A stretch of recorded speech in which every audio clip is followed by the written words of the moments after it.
Hey guys, what's going on? So I told you I was going to get Erica from the Bad Girls Club. And you know what's funny? Just like I didn't meet Leah and Kaylee, I haven't met her yet either. So this is actually the first time meeting her, and she's a sweetheart in person. And we're going to ask her a couple questions that you guys have probably been wanting. And I was just looking at my Twitter, let me pull it up here, and I saw MJ Freak, MJFRK ask, all right, Erica, how you doing? Hello. So this is a question on behalf of MJFRK. MJ Freak. MJ Freak on Twitter. Who is your family? I would say basically that is another term for like super fan, and I would say he is, as well as Tanner, which is at T-Drix. But those are like my two number ones right there. Okay, so so a family is just another word for a fan. Yeah, like a super duper fan, but they don't like to be called super fans. Well, super duper fans is too long of a word. Yeah. Okay. Yeah. All right, so let's get down to the nitty gritty. You're on the show, and you were on the entire season. Yeah. And you seemed like one of the most sane. Image-wise, to me, I mean, look at the tattoo.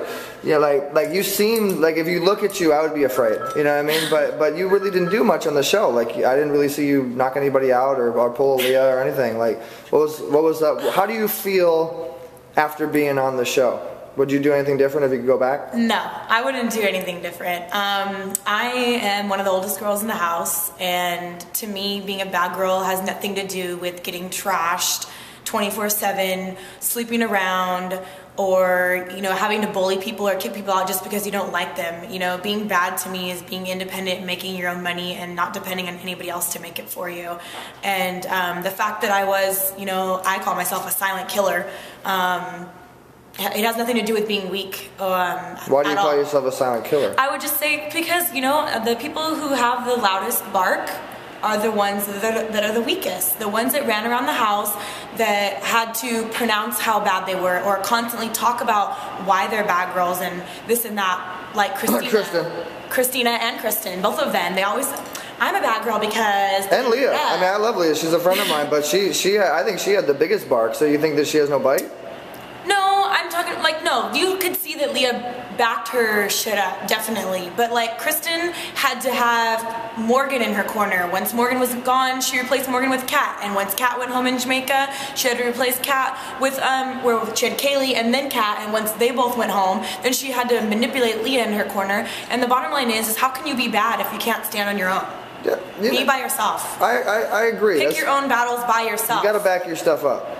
Definitely. And so let me, going back to poor Kaylee, and when Kristen threw all her stuff in the pond, and no, that wasn't, she didn't throw it in the pond, she threw it in the fountain.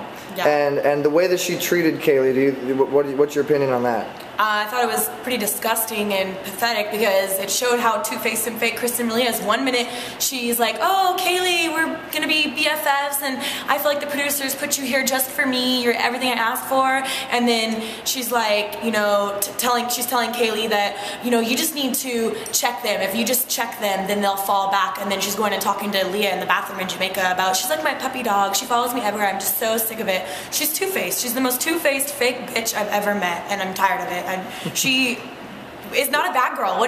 You're a bad girl because why? What? Remind me again why you're bad? Because you supposedly got drugged in Key West, which is bullshit because you didn't show anybody your charts from the hospital that you were at. You just got drunk. You can't handle your liquor, and at 23, 24 years old, you're a grown-ass woman and you should know how much liquor you can handle or not. Did anybody ever tell you you got kind of like that bobblehead thing going when you're I always do. All right, guys, we're going to be right back. We got a lot more questions, trust me.